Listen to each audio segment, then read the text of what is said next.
ahí. Bueno, entonces estábamos viendo en cuanto a esas fases del proceso. La primera fase es en cuanto al ofrecimiento. Ese ofrecimiento que se da en el escrito inicial. Nos dice el maestro Gordillo que las partes deben de anunciar sus pruebas en la demanda y en la contestación de la demanda. Entonces recuerden ustedes que a través de este ofrecimiento de medios de prueba se le estaba diciendo al juez, mire, yo estoy manifestando que Laura me debe tal cantidad de dinero. Y yo lo voy a demostrar a través de estos medios de prueba. Bueno. Y entonces yo vengo como parte actora y por lo tanto le ofrezco estos medios de prueba. Entonces, porque si yo no ofrezco estos medios de prueba en el escrito inicial, yo después, salvo que se me permita, que no creo que los jueces así lo hagan, porque cuando hay una ampliación de la demanda, solo se puede ampliar en cuanto a hechos y no como en cuanto a pruebas. Entonces es un poquito discutible, pero yo lo que les quiero decir a ustedes es que este ofrecimiento es el que se hace en el escrito inicial. Cuando yo le pongo de conocimiento al juez que demando a Laura porque ella me debe dinero. Y después viene Laura y contesta, no señor juez, yo no le debo un solo centavo a Nulfo. Y se lo voy a demostrar con estos y estos medios de prueba en su escrito inicial de contestación de la demanda. Ahí es donde se está haciendo ese ofrecimiento de medios de prueba. Es la primera fase de, valga la redundancia, de la fase probatoria dentro del proceso civil y mercantil. Bueno, porque recuérdense ustedes que si ustedes no ofrecen los medios de prueba como corresponde, se los pueden rechazar. De hecho, le pueden rechazar la demanda en su totalidad por no ofrecer los medios probatorios como corresponden, o bien que les indiquen en cuanto a los medios de prueba X o Y, se rechazan en virtud de no ajustarse a derecho. Así de sencillo. Ya ustedes como profesionales del derecho tienen que saber por qué, ¿verdad? Que no se ofrecieron como corresponde. No sé si me voy dando a entender ahí, compañeros. Si no, por favor, me interrumpen y me preguntan en cuanto al ofrecimiento. Entonces, en el escrito inicial, tanto de demanda como la demanda, como de la contestación. Ahí tienen que decir, ustedes, yo ofrezco estos medios de prueba. Y ahí, para que el juez tenga conocimiento, cuáles van a ser los medios de prueba que se van a desarrollar durante toda esa fase probatoria dentro del proceso. Y después después del ofrecimiento, tenemos la proposición o petitorio, como le denomina el maestro Gordillo. Dice que encontrándose abierto a prueba, las partes deben proponer o pedirle el diligenciamiento de la prueba ofrecida. ¿Qué quiere decir con ello el maestro Gordillo? ¿Y qué nos explica? Que cuando ya se ofreció a través de los primeros escritos presentados por cada uno de las partes procesales, después y que el juez determine que efectivamente se encuentran ajustados a derecho, entonces ya viene una nueva fase, cuando se abre a prueba. Entonces, recuérdense ustedes que eso ya lo vieron en el semestre anterior. Entonces, como viene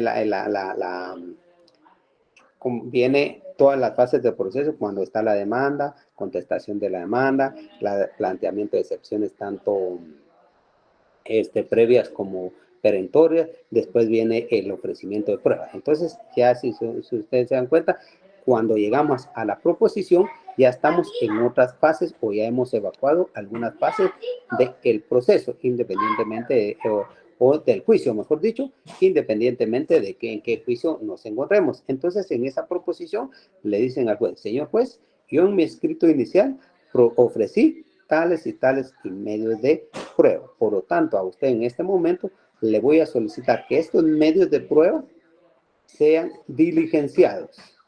Ahí ya los están proponiendo. Esa es la proposición. Entonces tenemos que darnos cuenta y tenemos que ir comprendiendo nosotros que cada fase tiene su momento procesal. No podemos nosotros denominar proposición cuando era ofrecimiento o bien ofrecimiento cuando era proposición, porque técnicamente se debe explicar uno correctamente. Si no, el juez le puede decir, bueno, mire, en este momento usted no está proponiendo medios de prueba. Usted el ofrecimiento ya lo hizo. Por lo tanto, en este momento se le va a rechazar y se va a tomar en cuenta como que usted no estuviera proponiendo. En consecuencia de ello, no los vamos a poder diligenciar. Y a eso se refiere a la proposición. tal y como les estaba manifestando yo, que eso ya es cuando se da, y cuando se da la apertura a prueba, cuando se está en esa fase específicamente de la prueba. Antes no se puede hacer esa proposición. Y después viene el diligenciamiento. ¿Cuál es ese diligenciamiento? Cuando el juez lo incorpora materialmente al proceso. Bueno, Laura, usted ofreció que iba en su escrito ofreció que iba a aportar al juicio medios de prueba. Dentro de ellos está una carta total de pago. Bueno, entonces también ya lo propuso. Ahora lo vamos a diligenciar. Por favor, démelo. Lo vamos a incorporar al proceso. A este se le llama diligenciamiento, ya cuando materialmente se incorporan al proceso, al expediente, para que estén ¿a qué? ¿Con qué objeto? Para que estén ya a disposición del juez y que en su momento, que sería la siguiente fase, el juez lo pueda valorar. A eso se refiere en cuanto al diligenciamiento. Denme esos medios de prueba. Mire, Arnulfo y Laura, ustedes ofrecieron sus medios de prueba en su escrito inicial. Asimismo, al darle la apertura a la fase de probatoria, también lo propusieron. ¿Qué quiere decir? Que ustedes sí tienen esos medios de prueba. Entonces, como lo ofrecieron y como lo propusieron, ahora dénmelo, por favor. Bueno, entonces lo aporta uno al juicio. Y para que se dé la última fase, que en este caso sería la valoración. Esa ya única y exclusivamente es función del juez. Recuérdense que les decía a ustedes que en el artículo 127, en el párrafo cuarto, ahí nos establece cuáles son esas formas a que se le va cómo es que se va a valorar la prueba, y es a través de la sana crítica. Y que además de eso, pues hay medios de prueba que no se dan a través de esa sana crítica, no que se es a través de otro sistema, que es la prueba legal o tasada. Entonces, recuerden ustedes que las fases de la prueba está, para irme explicando, el ofrecimiento, lo que estamos viendo ahorita, el ofrecimiento, la proposición, el diligenciamiento y la valoración. Fuera de estas fases, con una que no se cumpla, las partes ya no pueden aportar medios de prueba. Es decir, ya no se pueden incorporar medios de prueba al proceso, salvo el auto para mejor fallar, pero que única y exclusivamente lo puede hacer el juez en cuanto a las fases de la prueba. Pero en cuanto a los sistemas de valoración de la prueba, hay tres formas, pero aquí en Guatemala solo se dan dos. Los sistemas de valoración de la prueba, la primera, ella sería la prueba legal o tasada. ¿A qué se refiere esta prueba legal o tasada? No es más otra cuando la ley le dice al juez, mire, esta prueba, si se aportó al proceso, prueba. No lo tiene que analizar usted si prueba o no prueba. Por ejemplo, los documentos que se vienen de de los diferentes registros. Por ejemplo, una certificación de nacimiento. Si viene y no se ataca de inválido o de falso ese documento, entonces definitivamente eso le va a decir al juez, sí, mire, si Laura está manifestando que efectivamente es hermana de Leslie y lo está demostrando a través de esta certificación emitida por el Registro Nacional de las Personas, donde se puede demostrar que sí se da ese vínculo familiar, pues en este momento el juez le da valor probatorio. No empieza a razonar si se le da valor o no se le da. Ahí da valor probatorio. Uno de los ejemplos muy claros es para esta, en cuanto a la prueba legal o tasada, la encontramos en el artículo 139, compañeros. Ahí yo le coloqué, como pueden darse cuenta, no sé si se logra ver, pero acá en este artículo 139, yo le puse con color rojo y así, letras algo grandes, prueba legal o tasada, para yo ubicarme. Y acá resuelve que la confesión prestada legalmente produce plena prueba. ¿Qué quiere decir? Que si una parte llega y declara, esa prueba es legal o tasada, llega a demostrar. También está la confesión. Las aserciones contenidas en un interrogatorio que se refieren a hechos personales del interrogante se tendrán como confesión de esta. Y así están otras pruebas legales o tasadas que se le denomina, que poco a poco las vamos a ir viendo, compañeros. No sé si me logro explicar en cuanto a esas fases probatorias, también en cuanto a los sistemas de valoración, porque la última sería la que vimos. No voy a entrar en cuanto a la libre convicción, porque esa no se aplica acá en Guatemala, al menos en el proceso civil y mercantil. En el proceso penal sí se da la libre convicción, pero en proceso civil y mercantil no. Pero la última sería, en cuanto al otro sistema de valoración de pruebas, sería la sana crítica. La sana crítica ya les dice su fundamento legal y que está en el párrafo cuarto del artículo 127. Entonces, compañeros, en primer lugar, esas serían las fases de la prueba y los sistemas de valoración. Hay que tomar en cuenta dos, que sería la legal o tasada, que la ley misma le establece a uno cuándo es que le debe dar valor probatorio a las pruebas aportadas, y la sana crítica. La sana crítica, ahí sí, esa le deja básicamente le deja al juez esa posibilidad de que el juez la analice, esa posibilidad de que el juez decida qué valor le da, si prueba o no prueba. Pero más sin embargo, a través de esa legal tasada, la ley le dice, esto prueba. Definitivamente no puede entrar usted a razonar, no puede entrar usted a analizar, a pensar si prueba o no. Si le están aportando estos medios de prueba, definitivamente a esa prueba le tiene que dar valor probatorio. Otro de las de este tipo de prueba legal o tasada son los documentos legalizados, debidamente legalizados por un notario.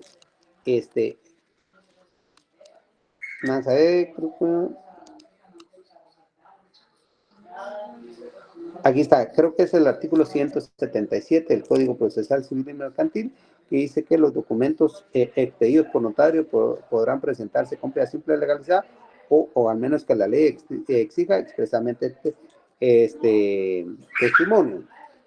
El documento de una parte presentada como prueba siempre probará en su contra. Entonces, acá hay dos cuestiones a través de este artículo que debemos de analizar.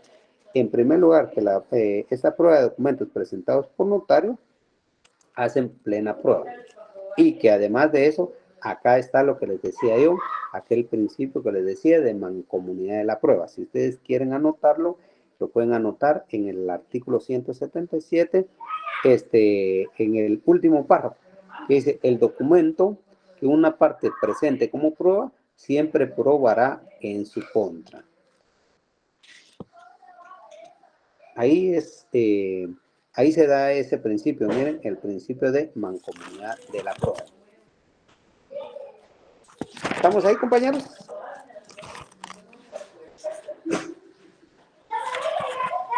Licenciado, buenas tardes. Hola, Artículo buenas tardes. 177, dijo, ¿verdad? Sí, 177, básicamente en la última línea, ¿verdad? Que ahí está Muchas gracias. desarrollada.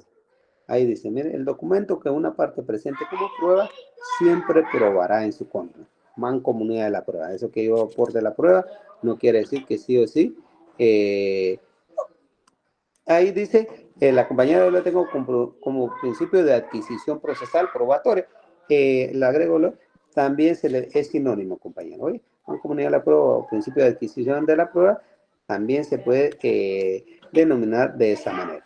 No hay ningún inconveniente si se lo preguntan a ustedes en el examen, si se lo preguntan en el privado, correctamente cualquiera de las dos está correcta. ¿eh? Adquisición de la prueba o mancomunidad de la prueba. Es sinónimo, no hay ningún problema. Y gracias por aportarlo, compañero, porque es muy, muy importante para que quede claro en cuanto a esas dos denominaciones. No vaya a ser que exista alguna confusión y que tiendan a pensar que no se puede denominar de las dos maneras. Permítame, solo voy a encender la luz.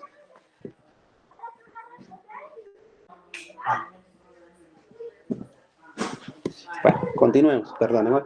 Bueno, entonces vamos a continuar. Si ya superado en cuanto a esas fases probatorias, ahora vamos a continuar en cuanto al juicio oral de ínfima cuantía. Se recuerdan que vimos de menor cuantía, Incluso vimos que si alguna cuestión, alguna demanda, alguna deuda, si no supera los 80,000 quetzales, se va a considerar como de menor cuantía. Y esa menor cuantía le corresponde única y exclusivamente a los señores jueces de paz. Un juez de primera instancia, a partir de 80,000 quetzales con un centavo, ahí ya le correspondería conocer a un juez de primera instancia. Y los juicios orales de ínfima cuantía, que parecieran, les explicaba yo, pareciera que tienden a confundirse mucho, pero tienen bastante similitud, que por ejemplo se hace a través del juicio oral, pero más sin embargo tiene diferencias. Por ejemplo, en el juicio de ínfima cuantía les explicaba yo a ustedes que acá si se le declara la rebeldía a una de las partes, no es que ya no vaya a poder aportar prueba. Acá no solamente ya no puede aportar prueba, sino en este juicio oral de ínfima cuantía se considerará como cierto lo aseverado por la parte actora o por la otra, o por la contraparte, ¿verdad? En la contraparte. Quiere decir que a mí, si alguien me demanda por pensión alimenticia y me declaran rebelde porque y por X o Y razón no contestó la demanda, con eso ya no voy a aportar pruebas, no voy a tener esa oportunidad y además de eso se va a tener como cierto lo que la parte actora manifestó. Entonces, si la parte alimentista está diciendo, miren, fíjense que Arnulfo procreó conmigo 2 hijos. Acá están las certificaciones de nacimiento de mis menores hijos. Y aparte de ello, pues él es irresponsable y no me da el gasto necesario, el gasto suficiente. De hecho, pues no me da ni un solo centavo. Aunque yo tenga recibos, aunque yo tenga cómo demostrarlo, pero si no lo hice en su momento procesal, aparte de que perder la oportunidad de aportar pruebas, van a declarar, básicamente confeso, van a decir sí. Entonces, por no haberse decretado la rebeldía y por no haber contestado la demanda Arnulfo, entonces en este momento se toma como cierto lo que está manifestando la parte actora. Por lo tanto, usted Arnulfo, en este momento se le condena a que pague mensualmente cierta cantidad de dinero en concepto de pensión alimenticia, que de hecho ya vamos a ver en cuanto a la pensión alimenticia. Sí, dígame, por favor, Arnulfo. Que el tema de la rebeldía es a solicitud, ¿verdad?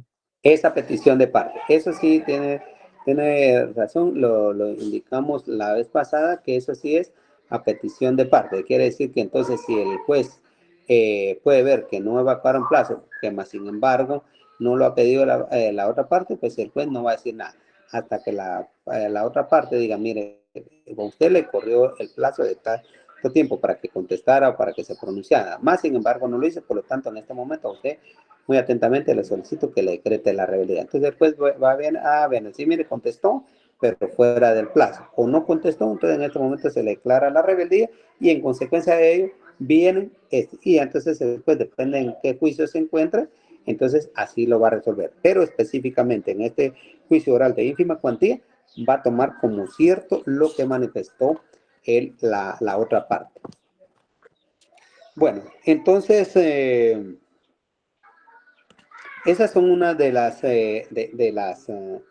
diferencias, pero también obviamente la principal diferencia son los montos, ¿verdad? Porque acá nos establece, y les decía yo que hay que ponerle mucha atención al artículo 211 del Código Procesal Civil y Mercantil, que tal y como se realizaron las modificaciones en el año 2022, que en este caso si una cantidad de dinero fuera de pensión alimenticia, fuera de hablando cuestiones de asuntos de familia, no excede los 10,000 quetzales, es decir, es hasta 10,000 quetzales, se tiene que ventilar a través del juicio oral de ínfima cuantía. Si es 10,000 quetzales, un centavo hasta 80,000 quetzales es a través del juicio oral de menor cuantía. Por favor, no vayamos a confundir eso. A veces es un poquito difícil comprenderlo, que de hecho es un poquito difícil explicarlo, pero yo lo que quiero es que ustedes lo comprendan bien, para que al momento del examen no se me vayan a confundir, porque obviamente las preguntas tienen que traer un poquito de trampa, si no, no serían preguntas, ¿verdad?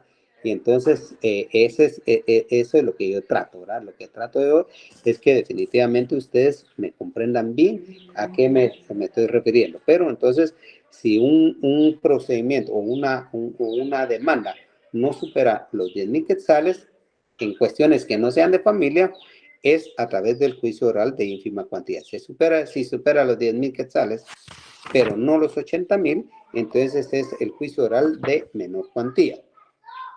Pero si es en cuestiones de alimentos, eso tiene que ser hasta 18,000 quetzales.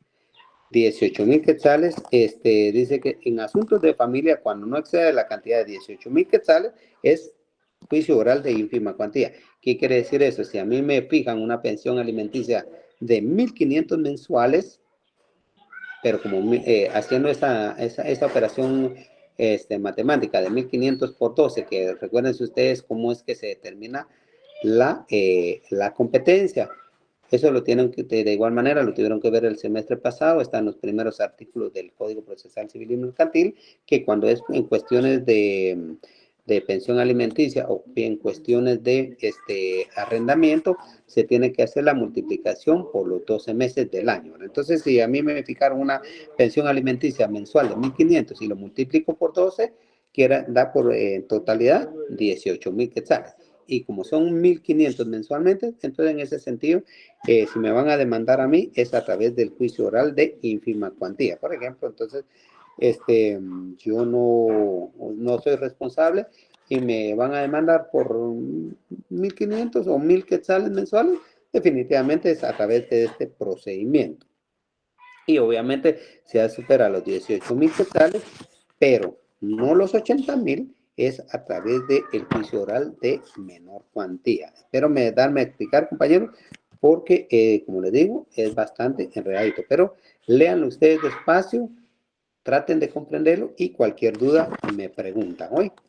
Bueno, entonces ya una vez visto esto, en cuanto al monto, seguimos con la siguiente explicación, siempre en cuanto a este juicio oral de ínfima cuantía, que este juicio se puede hacer bien por escrito o verbalmente. Dice que la demanda, su contestación y demás diligencias pueden presentarse por escrito o verbalmente. En este último caso, por acta levantada ante el secretario. Entonces, si alguien tiene esa necesidad de ir a plantear un juicio o una demanda a través del juicio oral de ínfima cuantía, y es a través de esta vía y no quiere hacer el escrito el abogado, pues puede presentarse ante el secretario, se puede presentar en el juzgado y el secretario tiene la obligación. Les voy a explicar una experiencia, les voy a contar una experiencia que se dio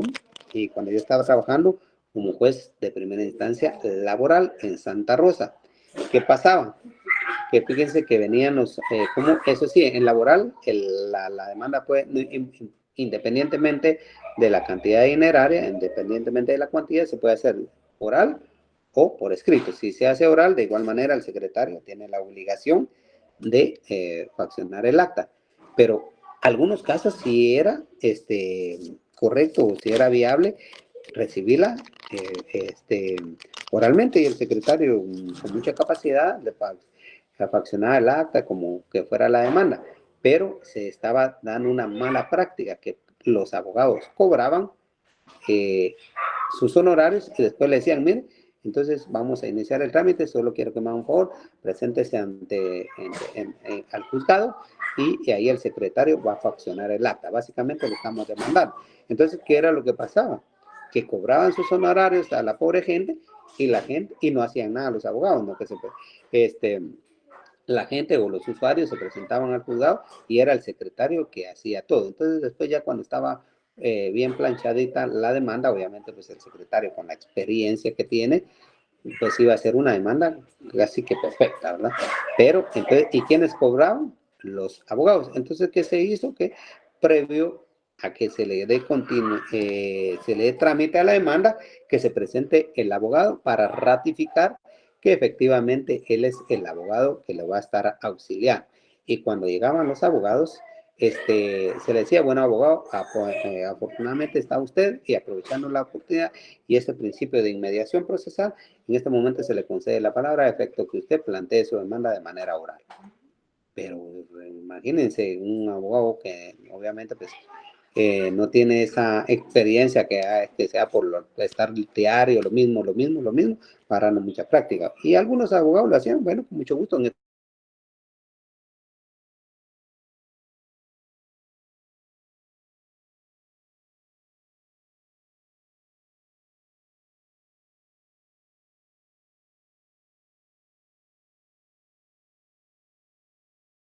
Muchas veces esto se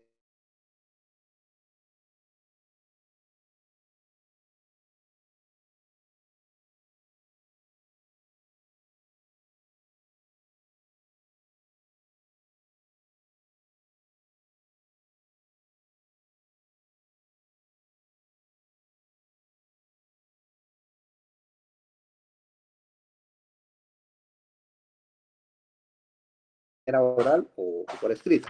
Ahora el juicio oral de menor cuantía, única y exclusivamente por escrito, y en relación al de ínfima cuantía, este sí se puede hacer de las dos maneras. Y acá era lo que yo les explicaba como otra fase de esta explicación que nos da el maestro Gordillo. Dice que cuando se decreta la rebeldía, aparte se tendrán por ciertas las pretensiones del actor. Es importante resaltar que en este procedimiento la rebeldía constituye una rebeldía en general. Ustedes tienen que recordar en cuanto a esa rebeldía, pero acá en este procedimiento, o en este juicio en específico, acá es una aceptación tácita de todas las pretensiones de la parte actual. Si mi esposa, o la madre de mis hijos, o la persona que pretende pensión alimenticia de mi parte en contra mía, manifiesta, bueno, él que es irresponsable, él gana 10,000 quetzales, aunque no sea cierto, aunque yo gane 7,000, pero ella dice 10,000, o la parte actora dice 10,000, pero por el hecho de haberse decretado la rebeldía en mi contra, se va a tomar por cierto. Bueno, entonces él se gana 10,000 quetzales. Entonces vamos a aplicar la pensión alimenticia sobre ese monto y la vamos a aplicar, que les dijera yo ahora, por decirles un monto nada más, en 6,000 quetzales. Prefiero. Bueno, dice que en cuanto a la oposición, de haber oposición una vez recibida la prueba en la misma audiencia en un término de 5 días, deberá dictarse la sentencia, la cual es apelada. Vean acá que los plazos son bastante cortos, los plazos son cortos, porque lo que se pretende es darle agilidad a este juicio. Y por último dice que es económico y que en esta clase de proceso no se grabará a las partes con gastos, costas ni horarios de ninguna clase. Entonces con ello quiero decir yo que definitivamente, aunque a mí me venzan en el juicio, específicamente el de ínfima cuantía, definitivamente no me van a condenar a costas procesales porque aquí la misma ley lo establece. Vamos ahí, compañeros, ya más o menos comprenden el juicio oral de ínfima cuantía y también saben diferenciar en cuanto al juicio oral de menor cuantía y si no, una clase posterior la vamos a entrar a ver más a detalle. Cuando ustedes lo lean, si se pueden poner a leer en su casa, tanto el libro como el código, y si les surgen algunas dudas, me las preguntan y yo con mucho gusto las voy a resolver.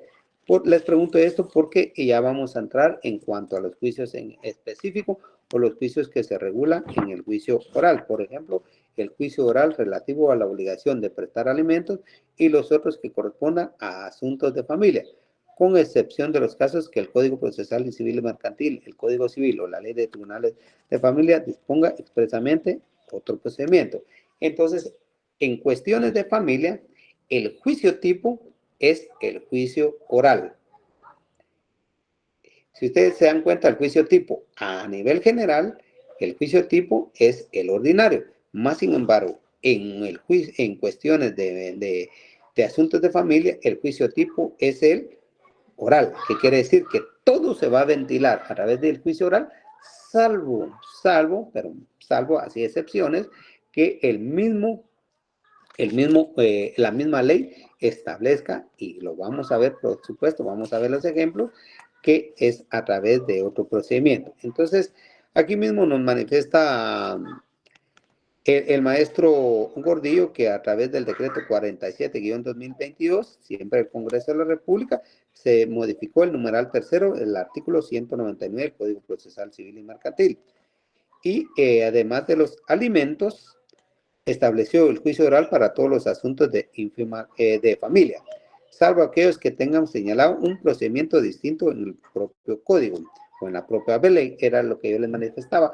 Ahora, el juicio tipo es, en asuntos de familia, es el juicio oral, salvo excepciones.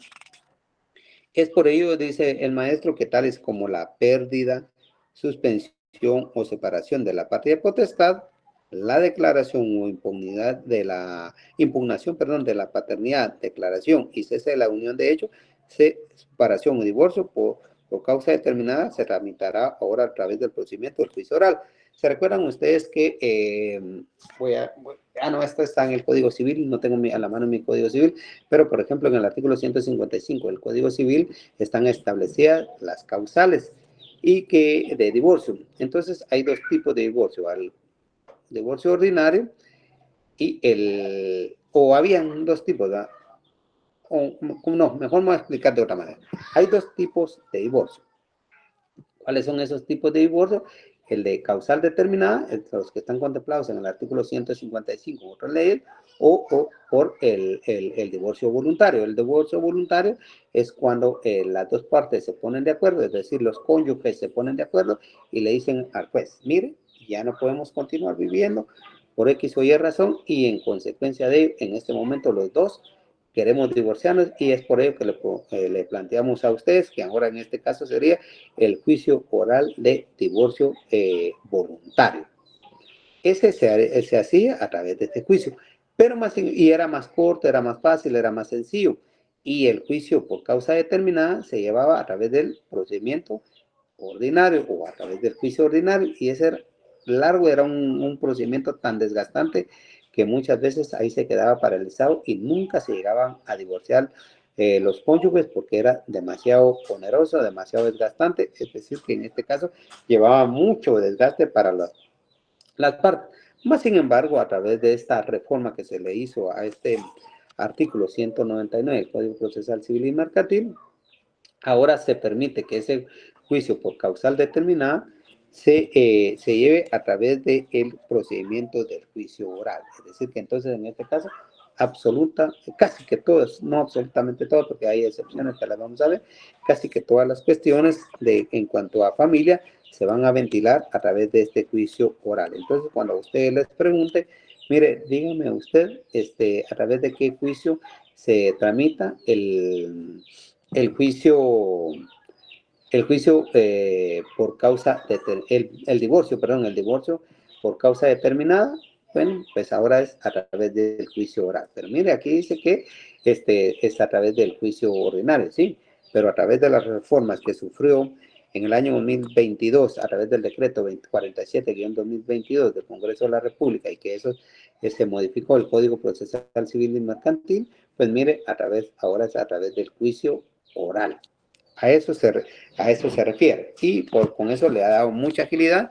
Y créanme que ahora divorcios que antes se ventilaban en varios años, ahora se están llevando en un par de meses. En unos 3, 4 meses ya están divorciados los cónyuges, aun cuando sea por causal determinado. Vamos a ver.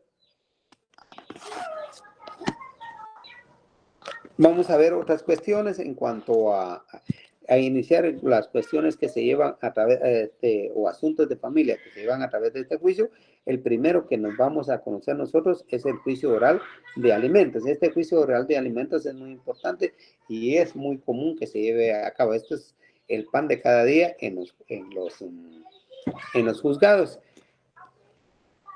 Yo les explicaba a ustedes que la pensión alimenticia no va a haber una tabla que nos indique, mire, por niño, por hijo, por hermano, por padre o por madre, se le va a fijar a usted. Si usted gana cantidad de 10,000 quetzales, le vamos a fijar la cantidad de, ¿qué les dije? 3,000. O porque él tiene cierta edad y ciertas necesidades, le vamos a fijar X cantidad. esto se va a hacer y hay que hacer un análisis y por eso, por supuesto que se está esa fase probatoria, se va a hacer que se va a determinar cuál es la posibilidad o cuál es la capacidad de pago del alimentante y cuál es la necesidad del alimentista. Y a través de ese se va a determinar la cantidad que va a corresponder. Entonces, aunque a mí me digan, mire, fíjese que pues mis hijos, a ellos les gusta una vida de bastante lujo, ¿verdad? Entonces yo voy a solicitar la cantidad de 10,000 quetzales por cada uno, haciendo un total de 30,000 quetzales. Ah, bueno, sí, está bien, ¿verdad? Pues, usted puede solicitar esa cantidad, pero el problema es que tiene la capacidad de pago de la otra persona.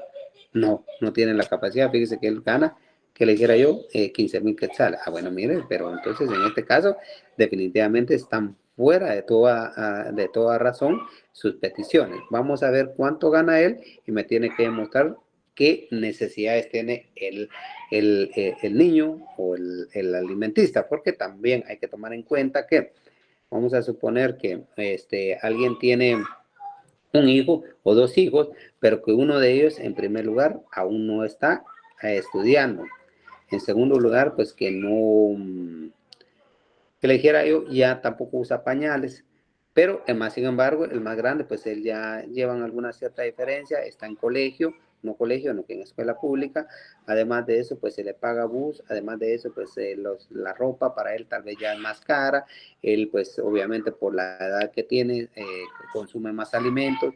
Además de eso, pues lamentablemente es un niño o niña que se enferma mucho. Entonces, todas esas cuestiones se tienen que ir valorando.